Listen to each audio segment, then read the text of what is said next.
Salam à toutes et à tous. Donc aujourd'hui, on va revenir sur la énième confirmation de l'administration Biden qu'il n'y aura pas de retour sur la reconnaissance du Sahara marocain de l'administration précédente. Le secrétaire d'État adjoint des États-Unis par intérim pour le Proche-Orient, Joe Hood, a entamé une tournée en Afrique du Nord cette semaine pour aborder plusieurs sujets avec les ministres des Affaires étrangères du Maghreb. Il a notamment offert un hôpital de campagne à l'Algérie qui a été durement touché par la pandémie de Covid. Apparemment, plusieurs hôpitaux manquent d'oxygène, ce qui est assez étrange quand on sait que l'Algérie a envoyé un peu plus tôt dans la semaine plus de 140 000 litres d'oxygène à la Tunisie. Mais les apparences valent mieux que la réalité pour le régime algérien. Après sa visite en Algérie, le secrétaire d'État adjoint s'est ensuite rendu au Maroc où il a rencontré Nasser Bourita pour renforcer la coopération entre les deux pays. Après l'entretien avec Nasser Bourita, Joe Hood a répondu aux questions de la presse et il a encore une fois confirmé la position des États-Unis en utilisant la même position qui semble être celle de l'administration Biden, à savoir les États-Unis ne reviendront pas sur la reconnaissance de la souveraineté du Maroc sur son Sahara. Toutefois, les États-Unis veulent accélérer le processus de négociation initié par les Nations Unies pour arriver justement à une solution au conflit mutuellement acceptable. Donc face à la tempête de Donald Trump, on a la petite pluie de printemps du vieux Joe Biden.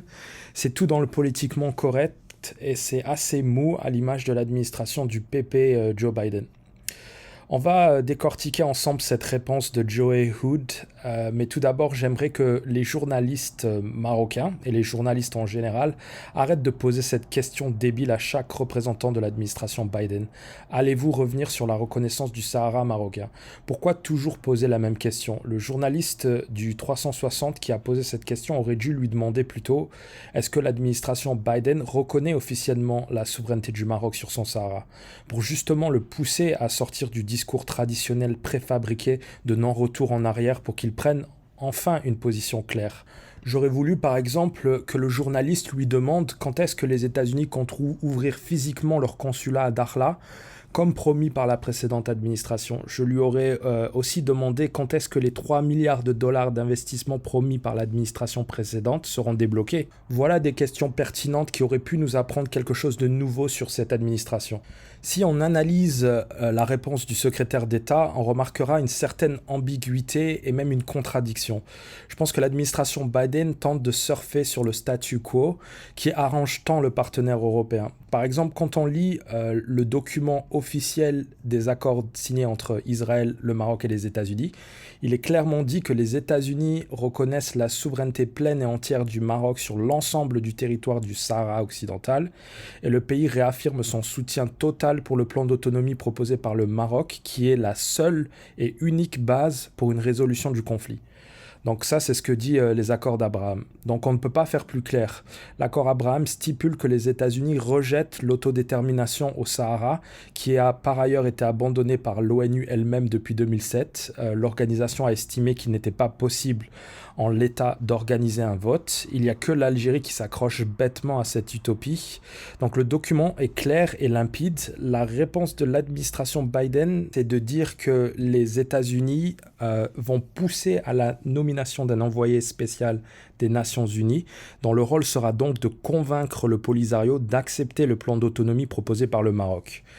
Ma question c'est que se passera-t-il si le Polisario refuse? Et on sait tous qu'ils n'accepteront jamais, car il n'y a que les cons qui ne changent pas d'avis, et passez-moi l'expression. Donc ce que l'administration Biden nous propose, en gros, c'est un retour au statu quo. La question, c'est à qui profite le statu quo? Le statu quo profite à l'Allemagne et l'Espagne. La deuxième façon d'interpréter cette réponse de l'administration Biden, c'est que les États-Unis veulent un médiateur, un interlocuteur sur le terrain pour qu'ils puissent l'orienter et l'influencer. Les États-Unis ont peut-être quelque chose à offrir au Polisario et ils sont bien conscients que l'Algérie tire les ficelles de cette organisation et donc ils ne font pas confiance à l'Algérie pour faire passer le message. Un envoyé spécial va permettre aux États-Unis de faire passer leur offre aux dignitaires du Polisario sans passer par l'Algérie. Pour être franc, je pense que le Maroc devrait cesser de courir après la reconnaissance de l'Occident.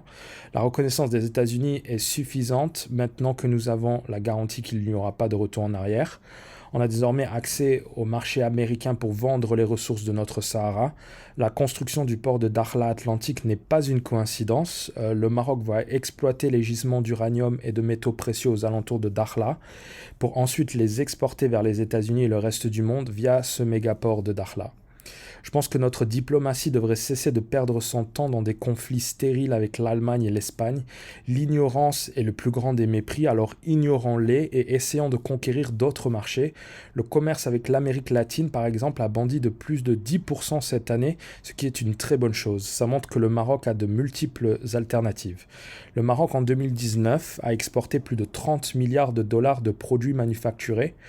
À titre de comparaison, le voisin algérien a exporté en 2019 pour seulement 2,5 milliards de dollars de produits hors hydrocarbures, ce qui est moins que les produits agricoles marocains qui représentent 4 milliards de dollars d'exportation. Donc le Maroc a des atouts immenses susceptibles d'intéresser d'autres continents. Pour ce qui est de notre Sahara, ne soyons pas naïfs, l'Europe ne reconnaîtra jamais la souveraineté du Maroc sur son Sahara. L'Europe est à l'origine du conflit, c'est leur moyen de pression sur le Maroc qui a été considérablement atténué par l'administration Trump. Le Maroc doit cesser de s'offusquer des prises de position classiques de l'Europe sur le Sahara en leur prêtant une attention qu'ils ne méritent pas. Le Maroc doit à tout prix se concentrer sur l'Afrique qui est le nouvel Eldorado. Le think tank allemand a vu juste, l'importance du Maroc en Afrique dérange. Le Maroc doit s'engager agressivement en Afrique avec pourquoi pas l'aide de la Grande-Bretagne, des États-Unis et d'Israël. L'objectif numéro 1 devrait être l'éviction de la RAST de l'Union africaine qui est un frein au positionnement de certains pays hors d'Afrique sur la question du Sahara. Le Maroc a besoin de 37 votes pour expulser la RAST. Nous avons une vingtaine de consulats africains dans les provinces du Sud, ce qui est très encourageant. En 2017, seulement 9 pays ont voté contre la réintégration du Maroc dans l'Union africaine, ce qui est une très bonne chose car ça montre que les pays hostiles au Maroc sont extrêmement minoritaires en Afrique. Donc on a une grosse marge de manœuvre qui nous permettra à terme de faire expulser cette entité fantoche. Le Maroc doit aussi accélérer l'intégration territoriale des provinces du Sud. Je ne trouve pas normal, par exemple, qu'il n'y ait toujours pas de ligne de train qui relie Agadir à Laayoune. La voie express Tizni-Dakhla est une très bonne chose, mais ça n'est pas suffisant. Un groupe d'écoliers à Laayoune devrait pouvoir prendre le train pour aller visiter Agadir. Il faut faciliter les mouvements de population et des biens du Sud vers le Nord.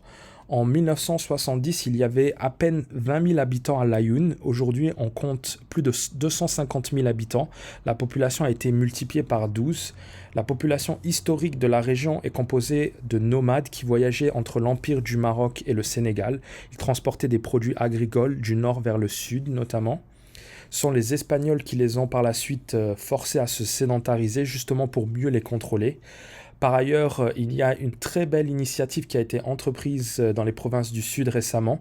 C'est la distribution de terres pour les rescapés des camps de Tindouf, ainsi que les anciens combattants sahraouis. Plus d'1 millier de familles sahraouies ont bénéficié de ce programme. Je trouve que c'est une excellente idée. La station de dessalement d'eau de Laayoune va bientôt être achevée au 3e trimestre de cette année. Cette station permettra d'alimenter la ville, mais aussi de développer des projets agricoles. Le Maroc devrait continuer sur cette lancée et distribuer des terres agricoles aux populations sahraouies méritantes de Smara, Laayoune et Boujdour, en leur donnant une formation technique pour exploiter les terres. L'eau devrait être fournie gratuitement et le gouvernement pourrait aussi s'associer à l'OCP pour fournir ces familles en engrais gratuits pendant un certain temps. Je pense que ça serait une très bonne initiative pour d'un côté combattre la pauvreté, mais aussi pour montrer que contrairement à ce que la propagande d'Alger veut faire croire au monde, les populations sahraouis marocaines ne sont pas colonisées, elles sont propriétaires de leurs terres chez elles au Maroc. Voilà, c'est tout pour aujourd'hui. Dites-moi ce que vous pensez de ces idées et je vous dis à la prochaine pour une autre vidéo.